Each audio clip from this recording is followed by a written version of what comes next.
Good evening, students. So, this is our lecture number 13 on the Hindu Succession Act 1956. तो अपने आज के lecture में हमारा जो डिस्कशन है विनीता शर्मा वैसे राकेश शर्मा का, उसको हम लोग फाइनली कंक्लूड करेंगे। एक केस लॉ मुझे आपको और करवाना था, वो मैं आपको करवा दे रहा हूँ। उसके बाद सब्सिक्वेंटली मैं आपको कुछ जो जनरल रूल्स हैं पार्टीशन के वो समझाऊंगा, ठीक है। और नेक्स्ट लेक्चर में हम पार्टीशन को प्रॉपरली शुरू करेंगे, जहाँ पे हम लोग रूल्स ऑफ पार्टीशन पढ़ेंगे, ठीक है। कि अगर मदर के पास कोई प्रॉपर्टी है, उनकी डेथ होती है, तो पार्टीशन में किसको कितना शेयर मिलता है वगैरह वगैरह, ये सारी की सारी चीज़ें हम लोग नेक्स्ट लेक्चर से शुरू करेंगे। क्लियर आपको ये चीज़, ठीक है। तो एक टॉपिक हमारे पास रह गया था, उसको हम लोग कवर कर लेते हैं, ठीक है। फिर हम लोग इंट्रोडक्शन टू पार्टीशन की तरफ आगे बढ़ेंगे। अच्छा, इससे पहले हम लोग आगे बढ़े, मेरी आपसे एक रिक्वेस्ट है कि मैंने टेलीग्राम ग्रुप का लिंक डिस्क्रिप्शन में दे दिया है, प्लीज़ उस ग्रुप को ज्वाइन करिए। वहाँ पर आपको इन हिंदू लॉज के लेक्चर्स के जो नोट्स हैं वो मिल जाएंगे फ्री ऑफ कॉस्ट, ठीक है। तो प्लीज़ ज्वाइन दैट ग्रुप। तो शुरू करते हैं। अब ये जो हमारा आखिरी इशू है ना, इसको समझाने के लिए मुझे आपको एक चार्ट बना के दिखाना पड़ेगा, ठीक है। वैसे तो मैं जो भी नोट्स आपको प्रोवाइड करूँगा वो सारी की सारी चीज़ें मैं आपको लेक्चर्स में ही बता ही देता हूँ। तो अगर आप लेक्चर देख के भी नोट्स बना रहे हैं तो वो भी मतलब काफ़ी हद तक सफिशिएंट ही होगा। मतलब मेरा एडवाइस आपके लिए यही है कि कोशिश किया करिए नोट्स अपने लैंग्वेज में बनाएं, ठीक है। मैं आपको चीज़ें समझा दे रहा हूँ, आप उनको अपने वर्ड्स में नोट्स में कन्वर्ट कर लीजिए, ठीक है। आंसर राइटिंग वगैरह कैसे करना है वो मैं आपको समझा दूंगा आगे के लेक्चर्स में। बट अगर आप ऐसा करेंगे ना तो आपका जो कमांड है ना लॉ के ऊपर, वो बहुत ज़्यादा अच्छा बनेगा, ठीक है। क्योंकि मैं भी यही काम करता हूँ, तो आपको भी यही सजेशन दूंगा।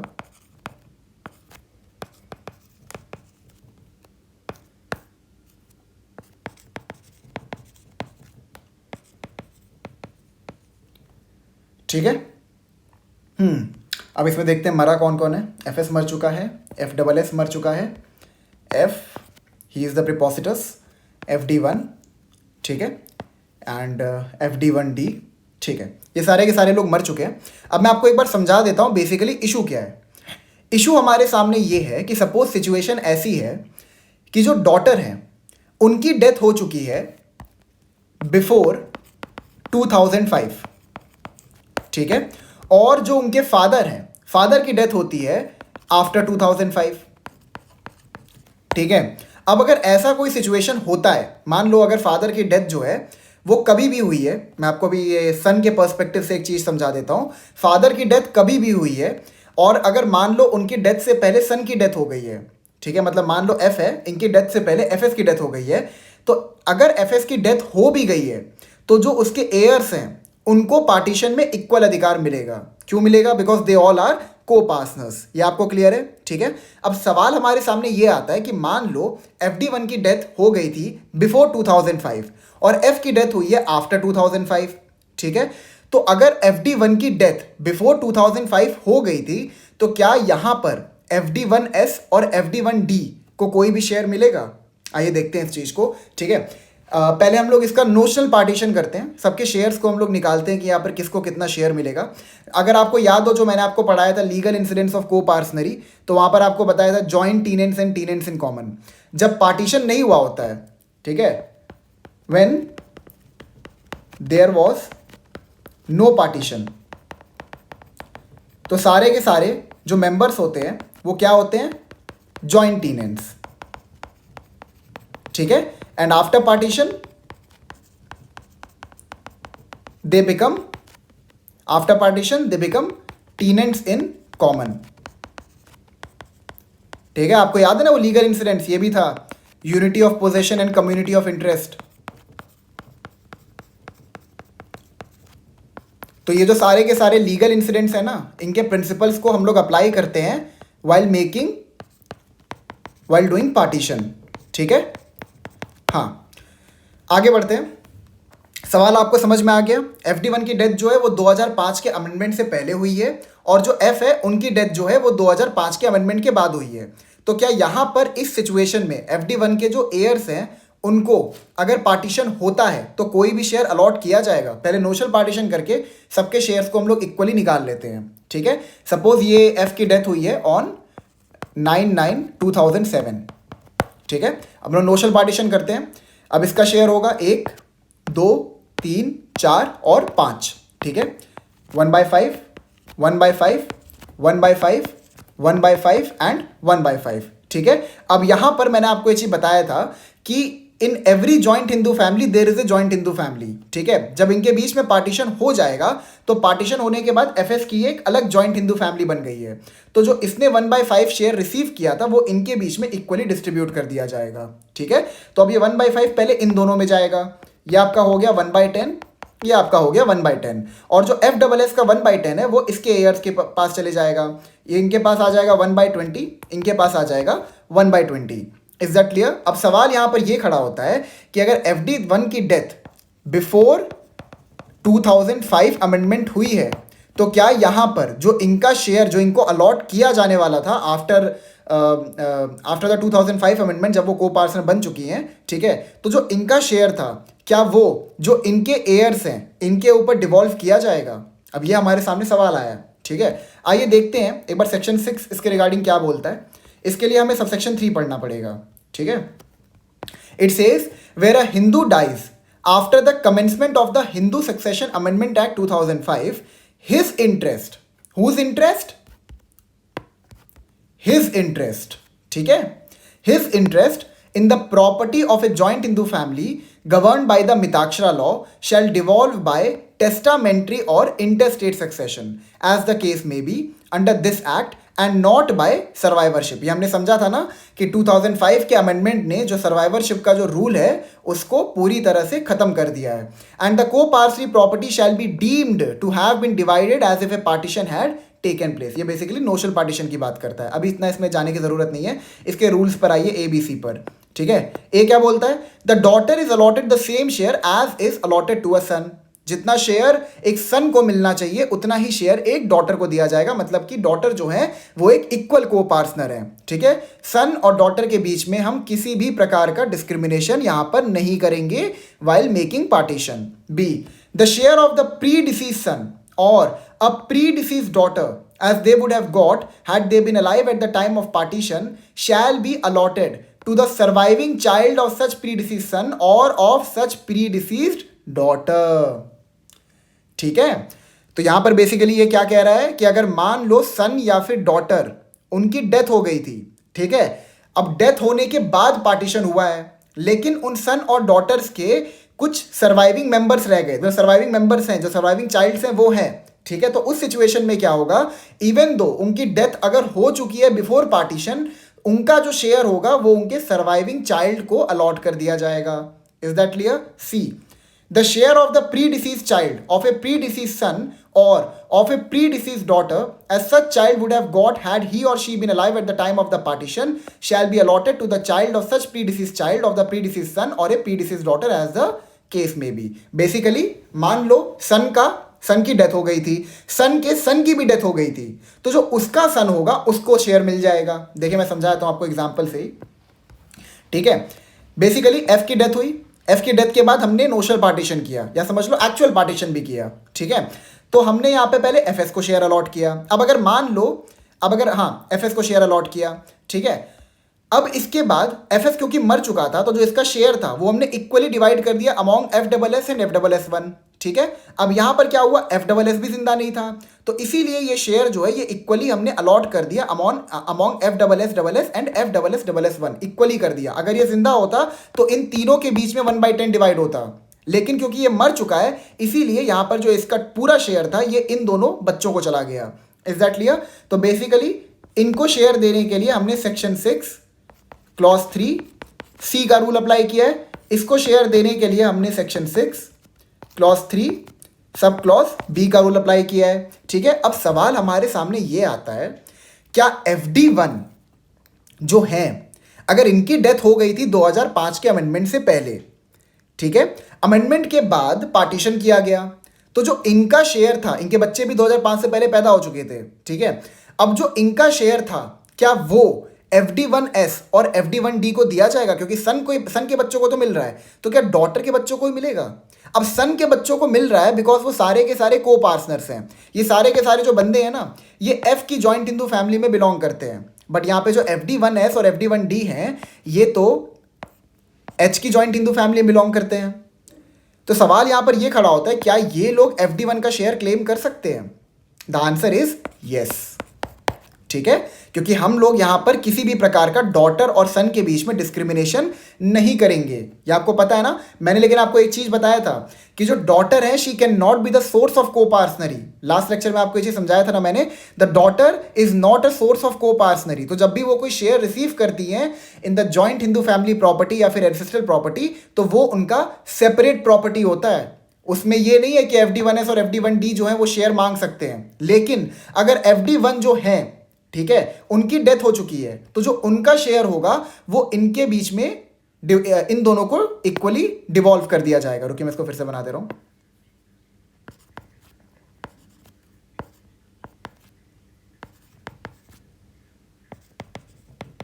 ठीक है, शी इज डेड। क्लियर आपको ये चीज? ठीक है,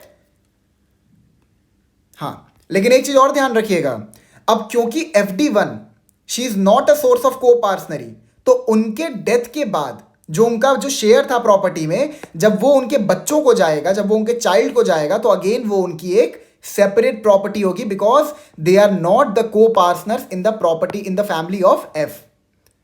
ये आपको क्लियर है चीजें? समझ में आ रहा है आपको सवाल क्या है? ठीक है, हाँ, मैं आपको एक बार ये भी समझा देता हूँ कि बेसिकली ये इशू रेस क्यों किया गया था। मतलब इसका पार्टीशन पहले कर देते हैं। तो ये जो 1/5 है, ये इन दोनों के बीच में इक्वली डिवाइड हो जाएगा, तो इसको मिलेगा 1/10। अब मान लो अगर इसके बच्चे थे, ठीक है, FD1S1 और FD1S2 ऐसे मान लो जो भी है, ठीक है, तो इनको कोई भी शेयर नहीं मिलेगा इसके हिस्से में, ये इसकी सेपरेट प्रॉपर्टी है। ठीक है, अब जब ये मर जाएगा, मान लो ये इंटेस्टेट मर गया बिना विल बनाए अपने सेपरेट प्रॉपर्टी का, और जब ये प्रॉपर्टी इनको चली जाएगी और इनके भी बच्चे हो जाएंगे, तब अगेन वो एक एंसेस्ट्रल प्रॉपर्टी बन जाएगी। बट वो छोड़िए, उस पर हमें डिस्कशन नहीं करना है। ठीक है, मेरे समझाने का मतलब आपको ये है कि FD1 जो है she is not a source of coparcenary, तो जो प्रॉपर्टी उनके बच्चे भी उनसे रिसीव करेंगे वो उनकी सेपरेट प्रॉपर्टी होगी। ठीक है, तो हाँ, उनकी सेपरेट प्रॉपर्टी होगी। अब देखो, FD1D को हमने शेयर दिया, क्लियर आपको ये चीज? अब जो इनका शेयर है 1/10, ये हम इनमें डिवॉल्व करेंगे, because FD1D is not alive. अगर ये जिंदा होती तो इनका शेयर इनमें डिवॉल्व नहीं होता, लेकिन यहां पर देखिए, अगर FS जिंदा होता तो FS का जो शेयर था इसको मिलता, FSS को मिलता और FSS1 को मिलता। होप सो आपको चीजें समझ में आ रही है? ठीक है, अब ये इशू इसलिए उठा था बिकॉज जो डॉटर हैं बेसिकली वो अपने को-पार्सनरी के राइट को 2005 के बाद एक्सरसाइज कर सकती है। ठीक है, ये आपको याद होगा ना, मैंने समझाया था कि जो उनका अधिकार है वो भले ही उनको बाय बर्थ मिला है, लेकिन जो अधिकार है वो उसको एक्सरसाइज 2005 के अमेंडमेंट के बाद ही कर सकती हैं। तो सवाल यहां पर यही खड़ा हुआ कि अगर डॉटर मर चुकी है तो उनके मरने के बाद जो उनके एयर्स हैं उनको हम हिस्सा कैसे देंगे? ठीक है, तो मैं आपको एक चीज समझा दूं, यहां पर FD1S और FD1D पार्टीशन डिमांड नहीं कर सकते, क्योंकि मैंने अभी आपको बताया they are basically a member of HS joint Hindu family, तो वो पार्टीशन डिमांड नहीं कर सकते। लेकिन by virtue of section 6 subsection 3 clause B, जब पार्टीशन होगा उनको इक्वल शेयर दिया जाएगा। समझ में आ गया आपको ये चीज? मतलब जो उनकी मदर है उनके शेयर में से उनको शेयर अलॉट किया जाएगा। ये आपको क्लियर हो गया चीजें? मैं इसको ज्यादा बिल्कुल भी डिफिकल्ट नहीं करना चाहता। ठीक है, तो इशू यहाँ पे इसीलिए रेज हुआ था ये। ठीक है, तो आइए एक बार ये जजमेंट पढ़ लेते हैं। चना बसप्पा वर्सेस श्रीमती परवातेरा @कैलियस। ये @ का मतलब है कि इनको हम कैलियस के नाम से भी जानते हैं। कस्तूरेरा 2023 Karnataka high court. Here the court discussed whether the legal heir of the predeceased daughter are entitled to take equal share at per with the sons if the father of the daughter died after 9/9/2005. समझ में आ गया ना? The court followed the judgment of Vinita Sharma versus Rakesh Sharma. It was discussed that the daughter is getting rights from birth, but she can exercise the rights on and from 9/9/2005. ठीक है, क्योंकि daughter जो है वो को partner by birth बन चुकी हैं, तो ऑब्वियस सी बात है जो रूल हम लोग सन पे अप्लाई कर रहे हैं वो रूल हमें डॉटर पे भी अप्लाई करना पड़ेगा, नॉट विथ स्टैंडिंग कि उनकी डेथ जो है वो 9/9/2005 से पहले हो गई थी, बट वो को पार्टनर तो थी ना। सेक्शन 6 ने तो ये क्लियर कर दिया ना कि शी वॉज ए को पार्टनर, इवन तो she died before 9/9/2005, she was a को पार्टनर। तो जो रूल है वो उन पर भी इक्वली अप्लाई होगा, जो उनके एयर्स है, जो उनके चाइल्ड है, उनको भी शेयर अलॉट किया जाएगा। ठीक है, according to section 6 subsection 1A and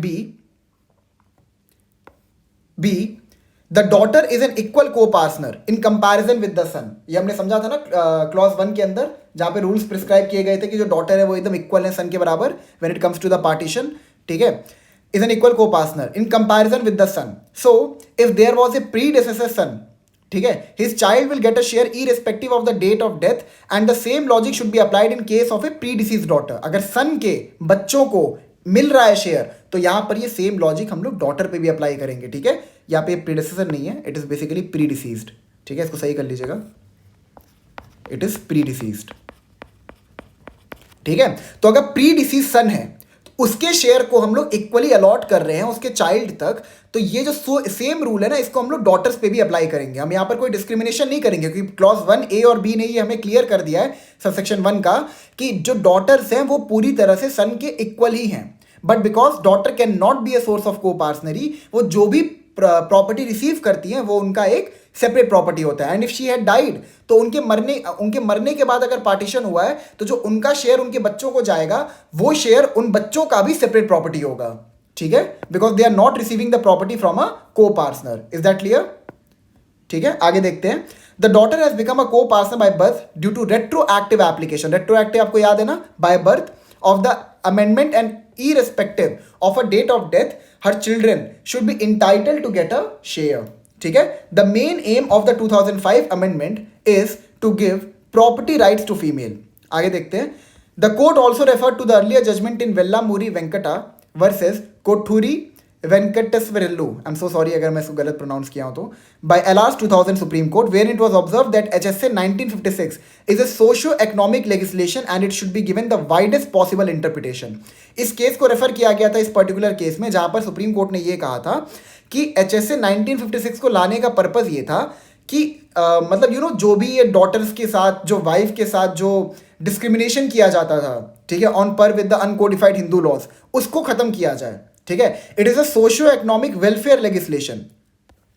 In Vinita Sharma case, while interpreting Section 6 of HSA 1956, the court observed that Section 6 presupposes that there is a joint Hindu family and ancestral property are intact. The right of a daughter subsists whether she is alive or not on 9/9/2005. Since daughter by fiction has been granted the status of co-partner by birth, her right, यहाँ पे legal fiction होगा, her right in the ancestral property is antecedent to the commencement of the amendment and the heirs of the predeceased daughter shall be equal and at par with other family members. Therefore, if the joint Hindu family is subsisting and the rights of the legal heirs of the predeceased son are not affected, the conferral of co-parency rights cannot be taken away merely on the reason that the daughter was not alive on 9 सितंबर 2005। अगर मान लो 9 सितंबर 2005 से पहले अगर बेटे की death हो गई है तो वहां पर तो उसके जो चाइल्ड है उनको हम शेयर अलॉट करेंगे। तो ऑब्वियस सी बात है हम यहां पर इसको वाइडेस्ट पॉसिबल इंटरप्रिटेशन देके डॉटर्स को भी सन के बराबर ही अधिकार देंगे और जो उसके चाइल्ड हैं उनको भी शेयर अलॉट किया जाएगा अगर डॉटर की डेथ इवन दो 9/9/2005 से पहले हो गई हो। ठीक है, any such denial would lead to discrimination among the legal heirs of the predeceased son and the predeceased daughter and would defeat the very object of the 2005 Amendment Act.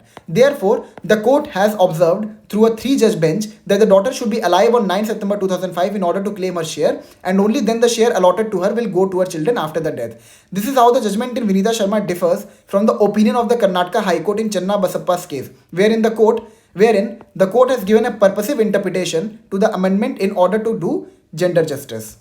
Clear हो गया आपको ये चीज? ठीक है, ये होगा आपका wherein the court has given a ये आपका होगा purposive interpretation to the amendment in order to do gender justice. Is that clear? यहां तक आपको कोई डाउट नहीं है ना? ठीक है, समझ में आ गया। मतलब अगर डॉटर की डेथ जो है वो 9/9/2005 से पहले ही हो गई होगी तब भी जो उसके चाइल्ड हैं उनको हम शेयर अलॉट करेंगे। लेकिन ये ध्यान रखिएगा, ठीक है, ये लोग एफ की फैमिली में को पार्टनर नहीं हैं तो ये पार्टीशन डिमांड नहीं कर सकते। ठीक है, on behalf of their mother they can not demand partition because they are not coparceners. लेकिन अगर पार्टीशन होता है तो जो इनकी मदर का शेयर था वो दिया जाएगा इनके बच्चों को। ठीक है, इज दैट क्लियर? ठीक है, इतना क्लियर हो गया आपको? So we are finally done with Vinita Sharma versus Rakesh Sharma. जितनी भी डिस्कशन थी वो मैंने पूरी करवा दी, पूरा जजमेंट आपको एक प्रकार से समझा दिया है। ये केस बहुत इंपॉर्टेंट है मेंस के लिए, हिंदू लॉज में इससे अक्सर क्वेश्चन पूछे जाते हैं और ये काफ़ी रीसेंट जजमेंट है, तो प्लीज़ मतलब मैं आपको यही कहूँगा, इसको ध्यान से पढ़िए। जितने भी इश्यूज़ मैंने आपको पढ़ाए हैं उन लेक्चर्स को अगर आपको 10 बार भी देखने पड़े 10 बार देखिए, लेकिन समझिए अच्छे से कि वहाँ पर सुप्रीम कोर्ट ने क्या डिस्कस किया है। क्योंकि 110% किसी न किसी स्टेट जुडिशरी एग्जाम में हर साल विनीता शर्मा से राकेश शर्मा के रिगार्डिंग डिस्कशन होती ही होती है। Is that clear? मैं बस आपको इसकी इंपॉर्टेंस समझा रहा था। So we are done with Vinita Sharma से राकेश शर्मा। अब हम लोग शुरू करेंगे पार्टीशन। ठीक है, बस मैं आपको कुछ बेसिक रूल्स पार्टीशन के रिवाइज करवा दे रहा हूं, उसके बाद हम लोग सब्सिक्वेंटली एक्चुअल पार्टीशन की तरफ आगे बढ़ेंगे। जो पहली चीज आपको ध्यान रखनी है पार्टीशन में वो ये है कि partition can only be made of an ancestral property. ठीक है, एंसेस्ट्रल प्रॉपर्टी जिसको हम लोग और भी कई नाम से जानते हैं। इसको आप जॉइंट हिंदू फैमिली प्रॉपर्टी भी कह सकते हैं, इसको आप को पार्सनरी प्रॉपर्टी भी कह सकते हैं। ठीक है, इन सबको हम एंसेस्ट्रल प्रॉपर्टी के नाम से ही जानते हैं। Is that clear? ये पहला रूल हो गया। दूसरा rule, partition can never be made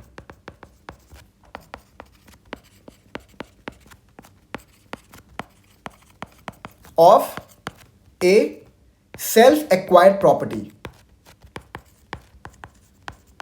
ठीक है, किसी इंसान ने अगर अपने एफर्ट से किसी प्रॉपर्टी को एक्वायर किया है तो उसमें उसके बच्चों का कोई अधिकार नहीं बनता है। बेसिकली आपके पिताजी हैं, आपके पिताजी ने, आपकी माताजी ने, किसी ने भी अगर प्रॉपर्टी अपनी मेहनत से अर्न किया है, उनको किसी से मिला नहीं है, तो उस प्रॉपर्टी पर उनका पूरा अधिकार बनता है। वो उसको किसी भी प्रकार से डिस्पोज ऑफ कर सकते हैं और आपका उसमें कोई भी से नहीं है। मतलब आप ये नहीं कह सकते अपने माता पिता को क्या वो जो प्रॉपर्टी थी वो उन्होंने मालिक को क्यों दे दी या फिर अपने किसी दोस्त को क्यों दे दी। उनका मन वो किसी को भी दे सकते हैं क्योंकि वो उनकी सेल्फ एक्वायर्ड प्रॉपर्टी है।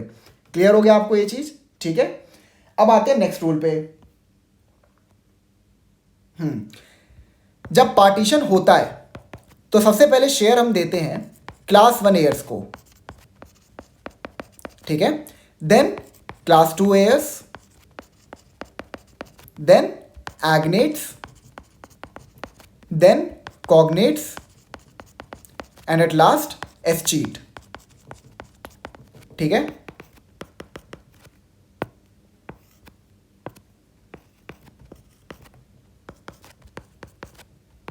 ठीक है। Escheat is basically section 28 of HSA, जो ये कहता है कि अगर मान लो कोई क्लास 1 एयर नहीं है, कोई क्लास 2 एयर भी नहीं है, एग्नेट भी नहीं है, कॉग्नेट भी नहीं है, तो जो पूरी प्रॉपर्टी है वो किसके पास चली जाएगी? गवर्नमेंट के पास। ठीक है, ये बहुत रेयर केस में होता है कि किसी इंसान का कोई भी रिलेटिव ना निकले। ठीक है, अब मैं आपको एक बात बताता हूं। जब पार्टीशन होता है तो क्लास 1 एयर्स पार्टीशन में इक्वल शेयर लेते हैं। ठीक है, ये इक्वल शेयर लेते हैं। अब अगर कोई भी क्लास 1 एयर जिंदा नहीं है तो हम जाएंगे क्लास 2 एयर्स पे, फिर हम जाएंगे एग्नेट्स पे, फिर हम जाएंगे कॉग्नेट्स पे and in the end we have escheat. ध्यान समझिएगा इस चीज को। क्लास 1 एयर्स इक्वल शेयर लेते हैं when it comes to partition.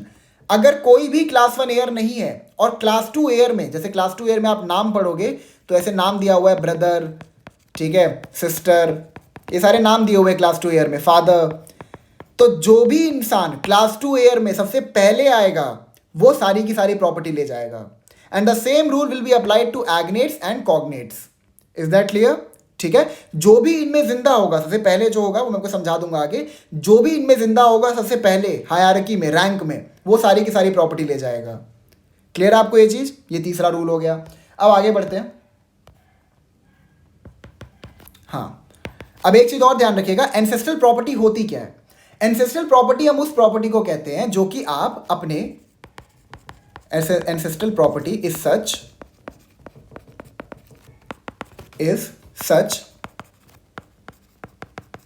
which a person receives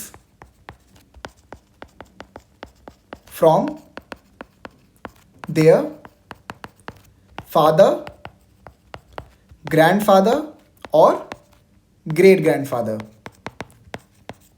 ठीक है, समझ में आ गया आपको ये चीज? ठीक है,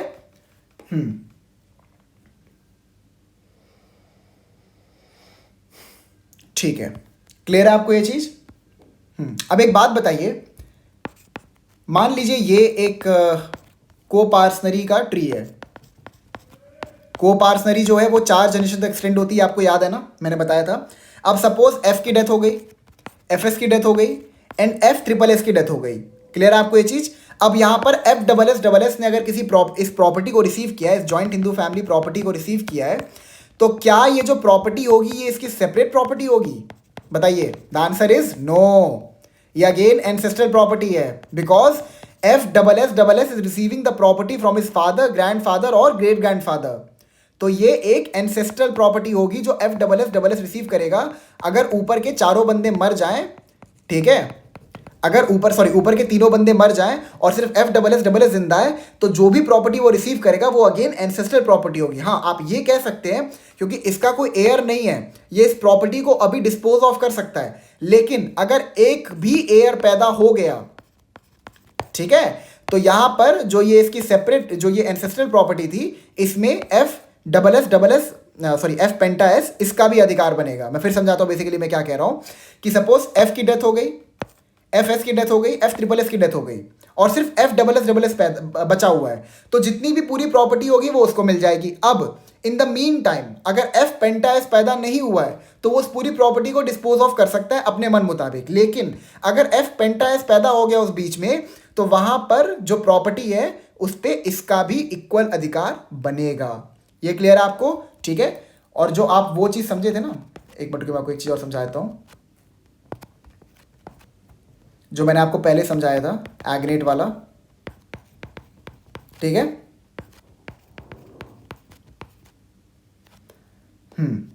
अब एफ एस की डेथ हो गई है, एफ डबल एस की डेथ हो गई है, एफ ट्रिपल एस की डेथ हो गई है, तो यहां पर एफ जो प्रॉपर्टी है वो एफ की अब एक सेपरेट प्रॉपर्टी बन चुकी है। यहां पे सेपरेट बन जाएगी बिकॉज अब यहां पर कोई ऐसा एयर बचा ही नहीं है ना, नेक्स्ट ईयर आने की कोई पॉसिबिलिटी है। लेकिन अब यहां पे अगर एफ की डेथ हो गई, ठीक है, तो जो ये प्रॉपर्टी है ये एफ डबल एस को पूरी चली जाएगी और ये इसकी सेपरेट प्रॉपर्टी है। क्यों? Because he is not receiving the property from his father, grandfather और ग्रेट ग्रैंडफादर। मैं आपको रूल्स को समझा रहा हूं, ध्यान समझिएगा। बिकॉज एफ डबल एस जो है वो एफ की डेथ के बाद अगर पूरी प्रॉपर्टी रिसीव करता है बीइंग एन एग्नेट, तो वो उसकी सेपरेट प्रॉपर्टी होगी, बिकॉज यहां पर वो प्रॉपर्टी को रिसीव नहीं कर रहा है फ्रॉम हिज फादर, ग्रैंडफादर और ग्रेट ग्रैंडफादर। ये आपको क्लियर है? ठीक है। अब यहां पर अगर इसका बच्चा पैदा भी हो गया एफ पेंटा एस, तो ये इस प्रॉपर्टी में कोई अधिकार नहीं मांग सकता।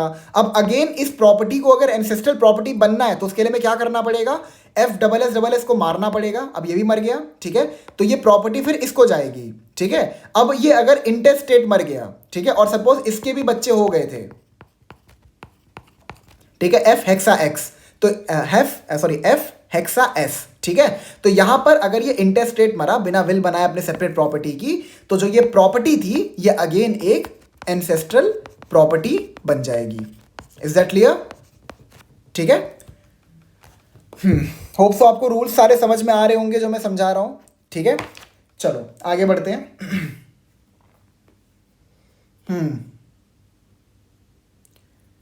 ठीक है, अब मैं आपको एक चार्ट बना रहा हूं, इसको देख लीजिएगा। आपको थोड़ी सी क्लैरिटी आएगी पार्टीशन के रिगार्डिंग इसमें।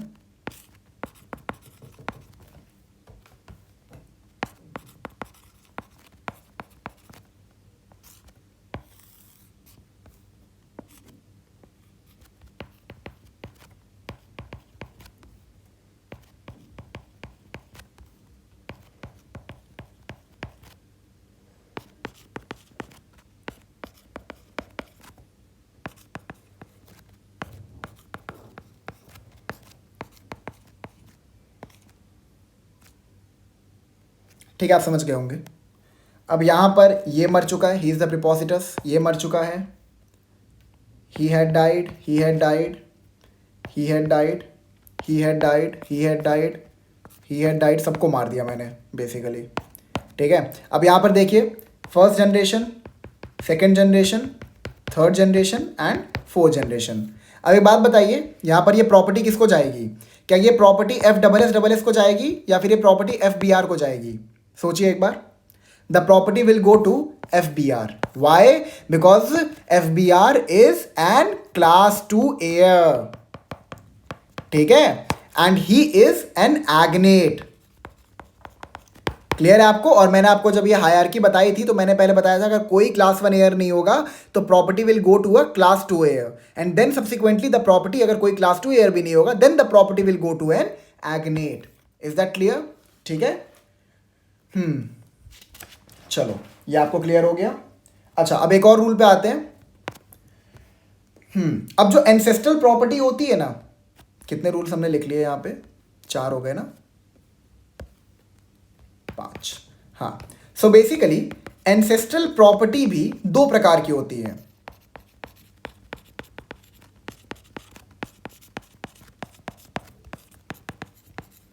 ठीक है, पहले आपका होता है इम्पार्टिबल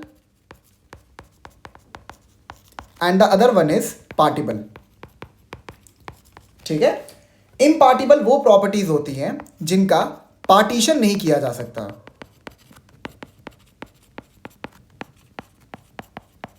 ठीक है, और पार्टिबल होती है जिनका पार्टीशन किया जा सकता है।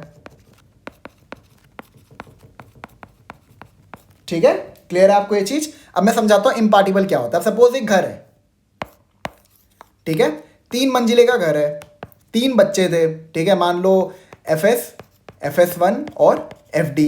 ठीक है, F था, F और W दोनों की डेथ हो गई। ठीक है, अब जो ये इसकी प्रॉपर्टी थी ये इनके बीच में 1/3 एंड 1/3 करके डिवाइड कर दी गई। ठीक है, अब FS को मिला ऊपर का मंजिला, FS1 को मिला ये फर्स्ट फ्लोर और FD को मिला ग्राउंड फ्लोर। इतना आपको क्लियर है? अब एक बात बताइए, अगर FS को यहाँ तक पहुँचना है तो उसको स्टेयरकेस तो यूज़ करना पड़ेगा ना, हवा में उड़ के तो जाएगा नहीं अपने मंजिले पे, ऑब्वियस सी बात है।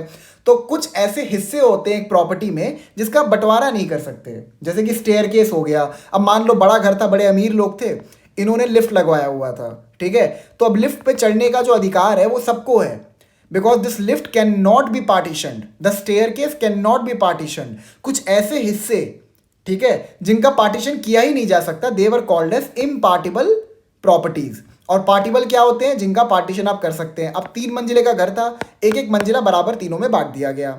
ये आपको क्लियर है? ठीक है, मतलब जमीन के हिसाब से अगर देखें तो सपोज इतना जमीन FS को मिला, इतना FS1 को मिला, इतना FD को मिला, वगैरह वगैरह। आप समझ गए होंगे जो मैं कहना चाहता हूं। तो 2 प्रकार की एंसेस्ट्रल प्रॉपर्टी होती है, ये आपको क्लियर हो गया? ठीक है, हाँ हाँ। अब एक चीज और समझ लीजिए, जो फैमिली आइडल्स होते हैं ना, ठीक है, जैसे आपने देखा होगा बड़ी बड़ी जो सूरज बरजातिया जी की जो मूवीज आती थी उसमें दिखाते नहीं थे, एक बड़ा सा मंदिर होता है घर में। ठीक है, उस घर में, उस मंदिर में सब लोग पूजा करते हैं। तो बेसिकली जो फैमिली आइडल्स होते हैं ना, उनका भी बंटवारा नहीं किया जाता है। हाँ, फैमिली आइडल्स की जो मेंटेनेंस है उसका बंटवारा हो सकता है। ठीक है, कि मतलब तुम इतना मेंटेनेंस दोगे, तुम इतना मेंटेनेंस दोगे, तुम इतना मेंटेनेंस दोगे।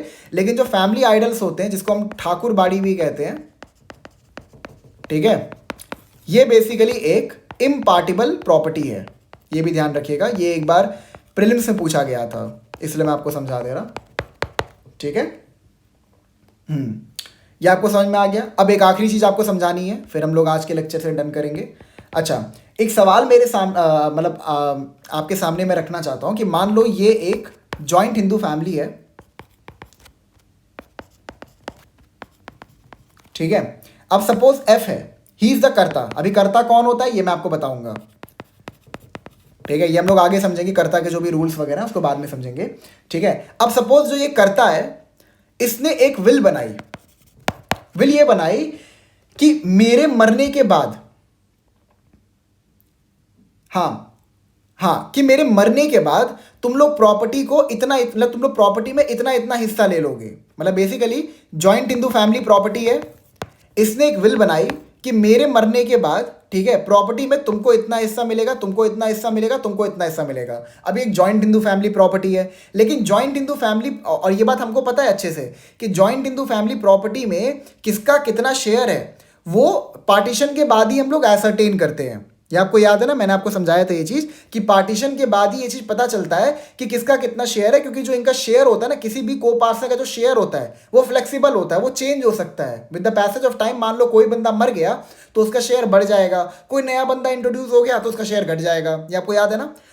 तो सवाल यहां पर यह है कि अगर मान लो F ने एक विल बनाया कि मेरे मरने के बाद तुम्हें इतना शेयर मिलेगा, तुम्हें इतना मिलेगा, तुम्हें इतना मिलेगा।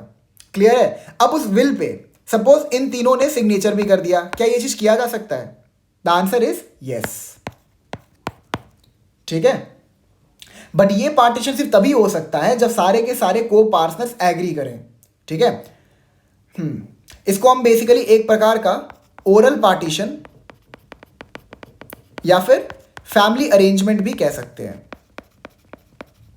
कर्ता के पास बहुत सारी पावर्स होती हैं, ये मैं आपको बाद में समझाऊंगा, ठीक है। तो ये आज का आखिरी रूल था कि बेसिकली मान लो कर्ता है, वो मरते टाइम वो कहता है कि मेरे मरने के बाद जो प्रॉपर्टी है उसको ऐसे ऐसे तुम लोग आपस में बराबर बराबर बांट लेना, ठीक है। अब देखो, आपको याद होगा कि पार्टीशन सिर्फ तभी होता है जब कोई बंदा डिमांड करता है पार्टीशन के लिए, लेकिन एफ यहाँ पे ये कहता है कि मेरे मरने के बाद तुम लोग प्रॉपर्टी को इतना इतना बराबर बराबर बांट लेना। अभी बहुत ज़रूरी होता है। कई बार क्या, अगर ये चीज़ हो जाए ना तो कई सारी फैमिली डिस्प्यूट्स खड़े ही नहीं होते हैं। जब ये चीज़ नहीं होता है ना तभी फैमिली डिस्प्यूट्स खड़े होते हैं। जब होता है ना, मतलब कि मतलब बाद में मरने के बाद मुझे इतना हिस्सा दो, मुझे इतना हिस्सा दो वाला ड्रामा जो कोर्ट में पहुंच जाता है, 30-40 साल तक खिंचते रहता है, ठीक है। अब इसमें जुडिशरी की कंपिटेंसी पे क्या ही सवाल उठाएं।